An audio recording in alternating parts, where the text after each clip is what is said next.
Jed, you in there, you old mountain goat? Hey, Jed. Dog, if that don't sound like old Leif Crick from back home. It does for a fact. What do you suppose that no account wants around here? We'll soon find out. Jed, doggone it, you come out here and let me in. Leif. Jed. Well, this is a surprise. Granny, you little old boss of you.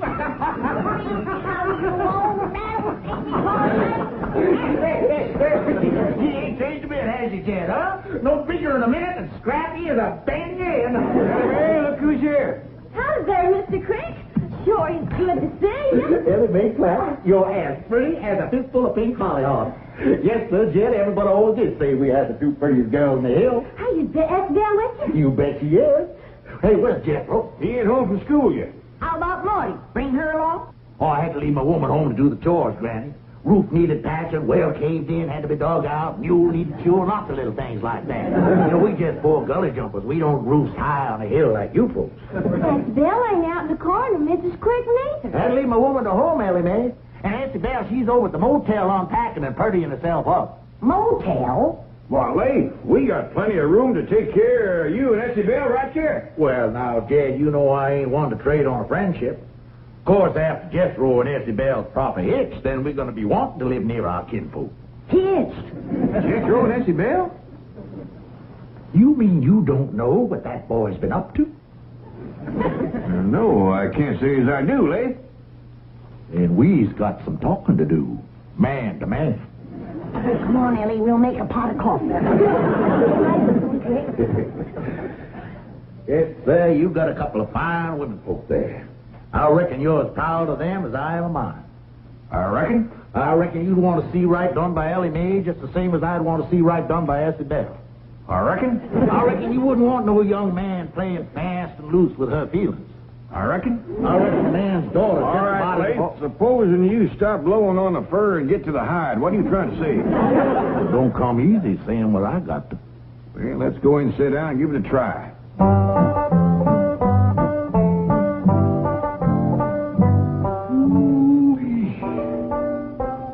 My, you got yourself a regular palace here. You got... Oh, I better take off the cloth off. I don't want to get you fancy coffee, old dude. Just leave everything on, Leif, and sit down and speak your piece. Oh, my. Sure do beat sitting on the stump now, don't it? I guess you got this here can stuffed full of money, huh, Jed? Huh? Yeah, Leif. Now, about Jethro and Essie Belle. Well, to speak plain out, your Jethro done grabbed a hold to my Essie Belle's heart. I don't recall Jethro mentioning Essie Belle's name since way last summer when she won that beauty contest. That's when it happened. What happened? This happened. Love letters wrote by your Jethro to my Essie Belle. Love letter? Steaming hot love letters. Someday I gotta have a long talk with that boy. Let me see the letters. Jeb, I hadn't better. You having a pretty, sweet, innocent young daughter of your own, you might just anger up to the point where you'd hurt that boy. Jethro got out of line, did he? Well, I wouldn't exactly call it getting out of line, providing his intentions is honorable. These letters was wrote way last summer. How come you just getting here? Well, now, I ain't a-wallering in money like you, Jeb. I had to scrimp and save to get to where I could afford to make the trip. Why, I'm a poor man. Only treasure I got's my little Essie Belle. All right, Leif. Not knowing what Jethro wrote, it's hard for me to speak. But I know he'll want to do the right thing, and I'll see that he does. Spoke like a true hillman. Why, I said to Morty before I left, I said, dry your eyes, Morty. Jed Clampett's a man of honor. I says he'll see that Jethro does the right thing by our Essie Belle. And I will, too, Leif. You can count on it. Yes, sir, Jed, you sure got yourself a pal. I expect you got more money than a pig has runs. We's eating regular. I expect a generous man like you's aiming to settle a heap of that money on Jethro when he gets married. Him being almost like a son to you and all. Don't catch your chicken before the hatch, Leif Crick. I want to hear Jethro's side of this first. Oh, you're a good man, Jed. Fair. Like like I said to Essie Bell, I said, dry your eyes, honey. Jed Clampett's a fair man. He's going to do the fair thing. He's going to see you married fair and proper to Jethro. And like I said to you, Leif,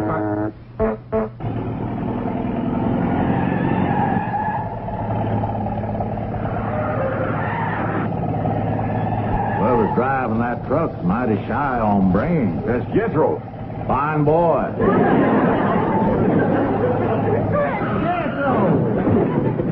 Just call me Daddy, boy. Jethro, Leif here says that last summer you wrote some love letters to his daughter, Essie Bell. Love letters? Why, it ain't nothing to be ashamed of, son. Most natural thing in the world for a handsome boy like you to write letters to a beautiful girl like Essie Bell. Them was fine letters, too. You should be proud on them. Well, thank you. How come she never answered them? Well, son, right after she won that beauty contest, she must have got hundreds of letters like yours, proposing marriage and things. Well, it took her a while. Now, hold on, Leif. Jethro, did you propose marriage in them letters? Oh, let me think. Well, it ain't nothing to be ashamed of, son. Most natural thing in the world for a handsome boy like you. Now, give him a chance to think, Leif. It ain't something comes easy to him. Love ain't nothing you think about. Love comes from the heart. He never said he was in love with Essie Bell. Well, he always was. You remember when you used to tote her books home from school? Old Mel Pratt, he took them away from you and beat you up? Yeah, but he was twice as big as me. Yeah, but if you was to marry Isabel now, that would sure leave old Mel Pratt drinking from an empty jug.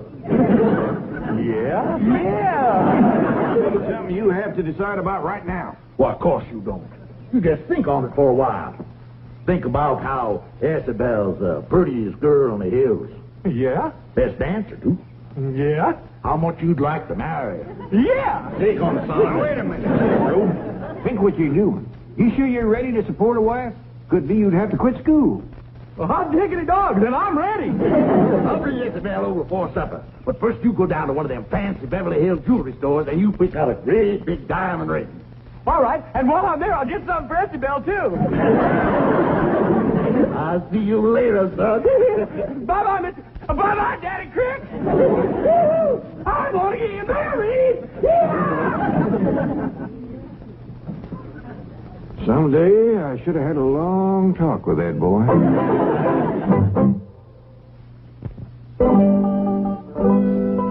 Oh, come on, Jed, cheer up. Maybe Essie Bell will make a good wife for Jethro. That boy ain't ready to get married, Granny. He just don't know what it's all about. He's a heap smarter than you give him credit for. Why, he's halfway through the 6th grade. And at his age, too. Grant you, he's smart at book learning, but when it comes to knowing about life... Hey, Granny, are you going to dance at my wedding? And show them their pretty ankles of yarn? Now, you listen to me, boy. Getting married is nothing to fun about. Now, are you sure you're ready to give Essie Bell Crick your name? Yeah, if she wants it. Jethro seems like a right poor name for a girl. See what I mean, Granny? Different me's ready to help pick out your ring, Jethro. Well, me, I don't reckon a jewelry store is the best place for this little feller. He's right giving a picking up things and swallowing them. See what you mean, Paul. Skipper, you stay here. Why, if you was to eat some of them diamond rings, they'd give you the stomach ache.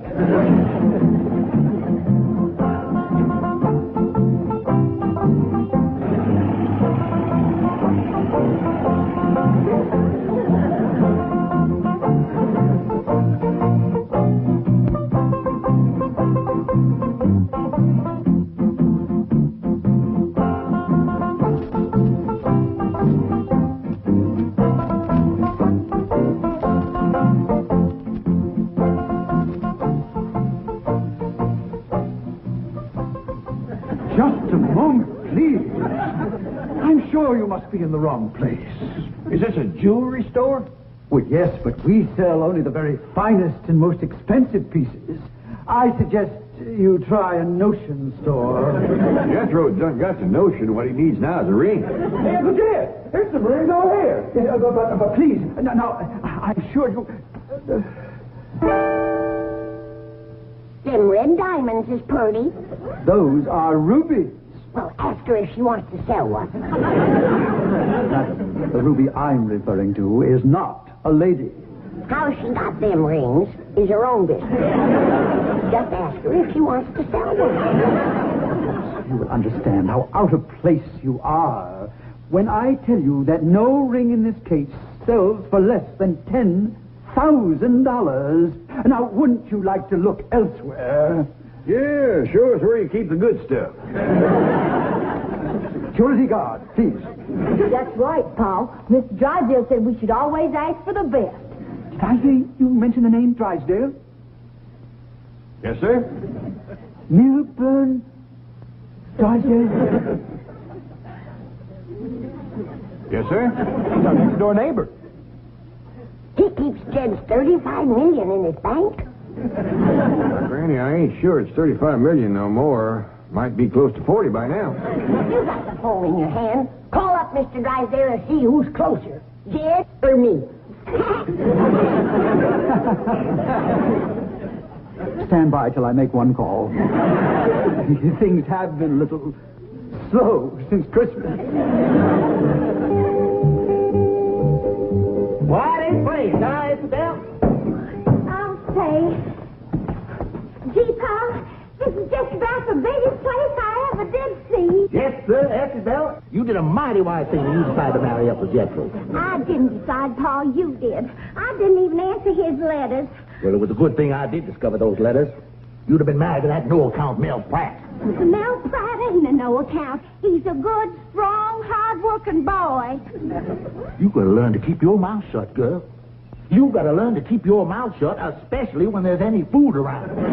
I still can't figure out where you found victuals enough to put on all that weight since last summer. Mel Pratt's been feeding me. He wanted me to get good and strong so I could help him clear that acre of land. That ain't land, girl. That's rock. You want to marry up with a boy that's got an acre of rocks, you should at least have him cut and piled up into a fine palace like this. But Mel Pratt loves me, and I love him. I don't want to hear that name no more, Isabel. You're going to marry into the lap of luxury, girl. You're going to wear fine clothes and jewels. You're going to have servants to wait on your hand and foot. You're going to have a butler running ahead of you, opening doors, all kinds of things like that. Oh, look at that! So right here now, Isabel. You don't want him to think we ain't never seen a butler before, do you?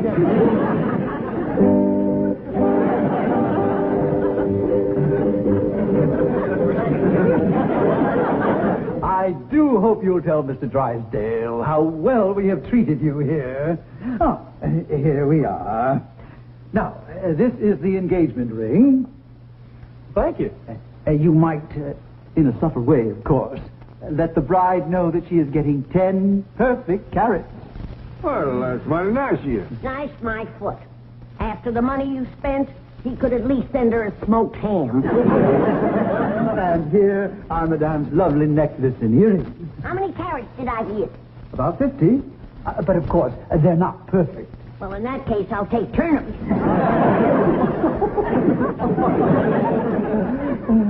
And for Mademoiselle, this beautiful diamond bracelet.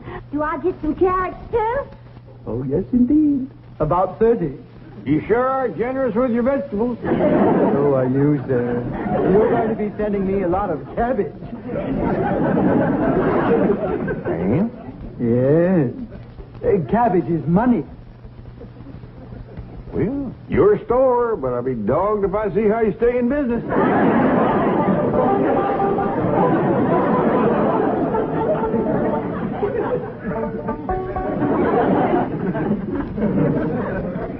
You know something, Paul?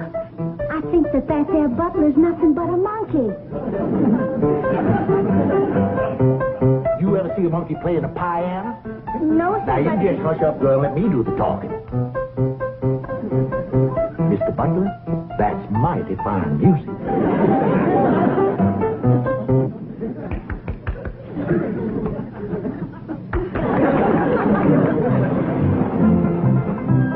Looks like Lath and Essie Bell is here. Yee-hoo! I want to see my sweetie. Now, Jethro, you get a hold of yourself.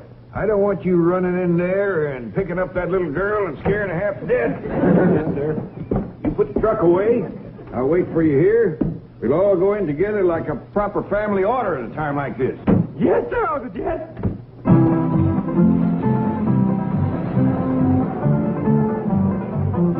Don't be too hard on him, Jed. Now that I think back, he must be desperate in love. What makes you think so? For the past week, he ain't at his supper.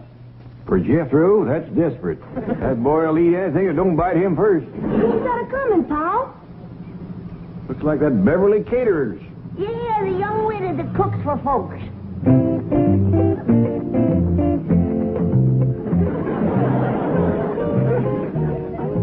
Hi, is Jethro ready? Ready for what, man? For our regular date? Howdy, Mary. It sure is good to see you. You're right on time. Let's go. Wait a minute, boy. You got a date with this girl? Yes, sir, Uncle Jed. Well, every day after work, she picks me up, and we drive up into the hills and park and watch the sun go down. Then you know what we do? They may go in the house. What do you do, boy? Well, then we climb into the back of the truck and eat all the victuals that's left. No wonder he ain't been eating his supper. I've got your favorite today, Jethro. Swedish meatballs. Jethro, the girl you're going to marry is waiting in the house. You can't go running off with her and leave Essie Bell. Oh, yeah. Hey, Mary, you reckon there's enough meatballs in the truck for the three of us? Forget it. What? Here's your blushing bride. Come give her a big hug. Excuse me, ma'am. I'm looking for my sweet little old Essie Bell Crick from back home. I'm right here, Jethro. Bro, son, this here's Essie Bell. Your Essie Bell Crick? Yeah, Jethro. Marion!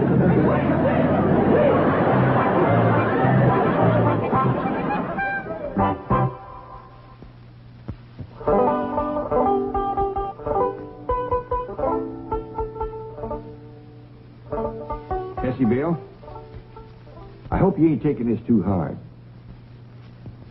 I know it's hard for you to talk at a time like this. I understand, so you just listen. First off, I want you to know that we's getting Jethro back for you. Well, he's cut across the hill, and your paws took out after him in his car with Granny riding shotgun. Now, I don't excuse the boy for what he done, but you have cheesed him mite since he seen you last. Filled out, you might say. Jethro, he's got kind of used to these puny city girls.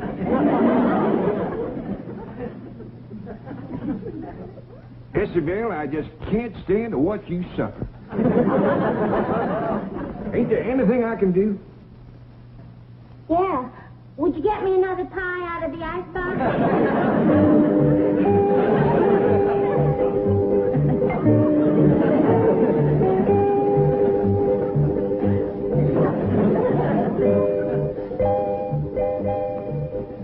There you are. Thank you. Want some? No, not right now. You don't appear to be too unhappy. Oh, heck no. I like pumpkin pie as well as apple. I mean, how about Jethro running off? Mr. Clampett, if I told you something, would you promise not to tell Pa that I told? Because he told me not to tell you. And if you tell him I told, well, there just ain't no telling what he might do.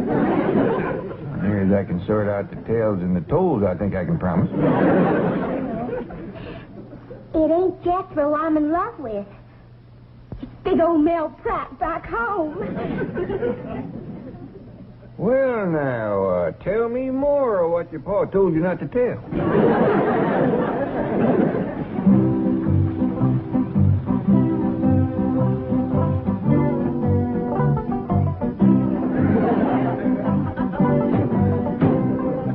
Let's have no more of this running after other girls. Ain't no boy can love two girls. That leaves Isabel out. She's about 2 girls and a half. Mind your tongue, Jethro. You take a girl for better or worse when you marry her. Yeah, but she got worse before I got married. Lecture me, Lee. I'll look after Essie Bell. Come on, boy. Let's start talking about this wedding. Well, Mr. Crick, You call me daddy now you're marrying up with my daughter. Mr. Crick, I don't think I want to get married to nobody. I want to finish the 6th grade so as I can be a brain surgeon. You should have started thinking about that before you wrote Isabel them hot, steaming letters full of love talk. I don't remember no love talk. You don't, huh? Now, just how'd you start them letters? Dear Essie Bell, Well, ain't that love talk, calling a woman dear? It is. I'm in trouble with a lot of women. Men, too. Well, Leif, I see you fetched him back all right. Now, Jethro, you can get upstairs and get packed for your honeymoon. Oh, but Uncle Jed, I don't want Oh, get up there and do like I tell you. Oh, yes, sir. You're a good man, Jed. Fair. I try to be. What do you think of my giving Jethro and Essie Bell my house for a wedding present? Oh, that is fair. That is really what you call fair. Of course, it's just a little two-room place, but they'll make out. well, I ain't the best at counting, Jed, but I done towed up 12 rooms since I've been here. Oh, I ain't talking about this place. I'm giving them my little shack back in the hills. Back to home? Yeah, there's a half-acre land goes with it. Of course, it's mostly rocks and stumps, but a couple of strong young'uns like Jethro and Essie Bell have that thing cleared in 4 or 5 years. Is that all you're gonna give them? Oh, shucks, no. Essie Bell, fetch in that other wedding present I give you. Coming, Daddy Clampett. That's better. I always said you was a generous man. Why, just before I left home, I said to Marty, I said, why, Jed Clements, a generous man. Why, there's just no telling what he... Why are you doing with him? Daddy Clampett gave him to Jethro and me to take home with us. You can't take him home with you. Why, folks is liable to think he's my grandson. Oh, you could tell him he's a monkey. That ought to clear it up, leastwise for some folks. Jed, you mean you ain't gonna give the young'uns no money? Oh, you bet I am. Here you are, Essie Bell. Here's a brand new penny for you to nail up over your cabin door. Ain't nothing brings you luck like a new penny. Thank you, Daddy Clampett. Look, Pa, ain't it shiny? Get that thing out of here. Why, you'd be better off marrying that Mel Pratt. He's got a whole acre and a nice cabin, and he's got a sow with a litter of pigs. Now, just a minute there, Leif. Essie Bell was promised to Jethro. While we're on that subject, let's have a look at her dowry. I ain't got no dowry, Daddy Clampett. Here, you don't want Jethro marrying no girl without a dowry. Now, Mel Pratt, he don't care. He'll take a dowry or no dowry. How soon's the wedding? I'm all ready to dance. Ain't gonna be no wedding, Granny. I'm taking my Essie out of here. Come on, Essie. Now, just a doggone minute. I got all dressed up to have a wedding dance. Now, let's have it. But she's gonna marry Mel Pratt. Don't bother me with details. Let's get on with the wedding dance.